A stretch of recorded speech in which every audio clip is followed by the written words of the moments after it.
என்ன பிரச்சனை? டைட்டா இருக்கு. டைட்டா இருக்கு. அளவு ஜாக்கெட் எடுத்து வந்தீங்களா? எடுத்துக்கு அதுல இருக்கு பாருங்க. நீங்க கொடுத்த அளவு ஜாக்கெட் எங்க?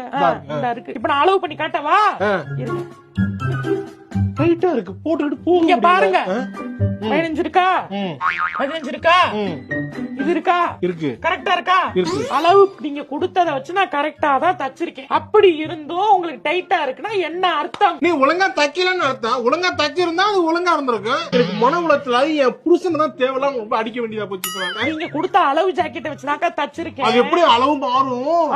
அப்படின்னா நீ திங்கிறத குறைக்கணும். நீங்க கொடுத்த அளவு ஜாக்கெட்டை தான் தச்சிருக்கேன். சரி, இந்த அளவு ஜாக்கெட் எப்ப தச்சது? இது என் கல்யாணத்துக்கு அப்புறம் தச்சது. என்னது? கல்யாணத்துக்கு அப்புறம் தச்சது. கல்யாணத்தப்ப தச்சதா? உனக்கு எப்ப கல்யாணம் ஆச்சு? கல்யாணத்தை 3 வருஷம் ஆச்சு. 3 வருஷமா? கல்யாணத்தப்ப சுண்டு வரல் மாதிரி இருந்திருக்கீங்க. கல்யாணம் முடிச்சு இப்ப கட்ட வரல் மாதிரி ஆயிட்டீங்க. அப்படின்னா இப்ப எது பொருந்துதோ அந்த ஜாக்கெட் தானே போட்டு பாத்துட்டு வரணும். அதான் என்னோட ஜாக்கெட் தானே வந்து பாத்துட்டு வந்து கொடுத்தா. வெறிநாய் கடிச்ச மாதிரி பேசுது இந்த பொம்பளை. லூசு மாதிரி பேசாத. நீ என்ன குடுக்குறியோ அதை தச்சு நம்மையும். கடைசி அந்த சேலைய கட்டி ரொம்ப ஆச்சுன்னு தான் சரி இப்ப வந்து குடுக்கலாமே. ஐயோ, இந்த ஊர்ல எல்லாம் வந்து டெய்லர் கடை போட்டதுக்கு என்னைய செருப்ப கொண்டு அடிக்க